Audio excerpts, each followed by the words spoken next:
Badar Khan Suri isn't just another international student.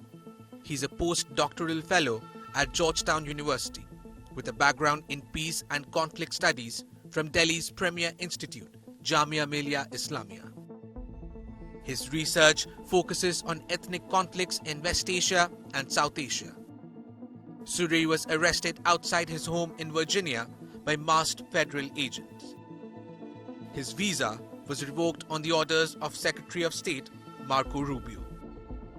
The Department of Homeland Security says that Suri had close connections to a known or suspected terrorist. He is also charged for spreading Hamas propaganda on campus. It must be noted that Hamas has been designated a terrorist organization in the US. Now, his wife, Mafiz Saleh, an American citizen of Palestinian heritage, has also been targeted online for her family's supposed ties to Hamas. According to reports, Suri's wife is originally from Gaza but an American citizen now. The two got married in January 2014. The report further states that Suri's father-in-law, Ahmad Yusuf, was a former deputy foreign minister in the Hamas government in Gaza. In fact, Ahmad Yusuf is known as Hamas's gate to the West. So, now the question remains, is Suri's arrest about security concerns or political persecution?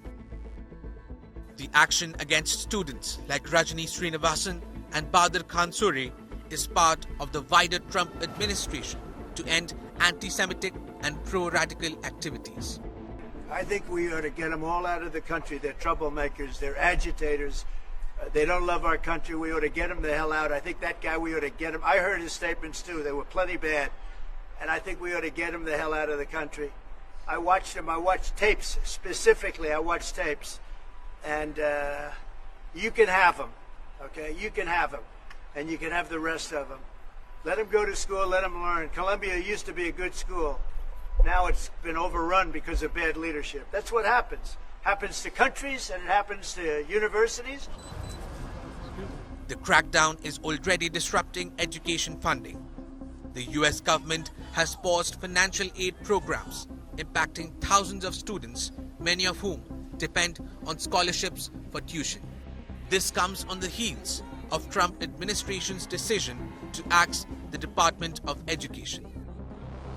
Moreover, research funding cuts are making life harder for international PhD students. The message from the Trump administration is clear. Any association with Hamas, even verbal or ideological, can end an international student's American dream. The crackdown is now raising a major debate. Is this just about security? Or is it an attack on free speech? Elite institutions are under pressure to report students involved in activism linked to Hamas. This has left many in fear of being expelled from the country. With recent reports of visa holders and students facing scrutiny over their sympathy for Hamas, many Indian students are now in panic mode. They are now frantically deleting old tweets and posts that could be interpreted as sympathetic to the group. The fear that even indirect associations, such as liking or sharing pro-Hamas content, could put them at risk of visa cancellations, deportations, or being flagged by federal agencies. On top of this, in a recent interview, Vice President J.D. Vance said that green card holders can't stay in US permanently. A green card holder, even if I might like that green card holder, doesn't have an indefinite right to be in the United States of America, right? American citizens have different rights from people who have green cards, from people who have student visas. And so my attitude on this is, this is not fundamentally about free speech. And to me, yes, it's about national security, but it's also more importantly about who do we, as an American public, decide gets to join our national community. The anxiety is particularly high in top-tier universities, where institutions are facing increasing pressure to monitor students' political activities.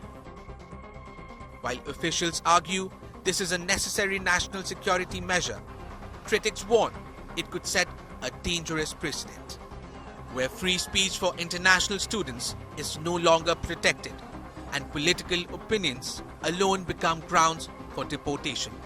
Bureau Report, India Today Global.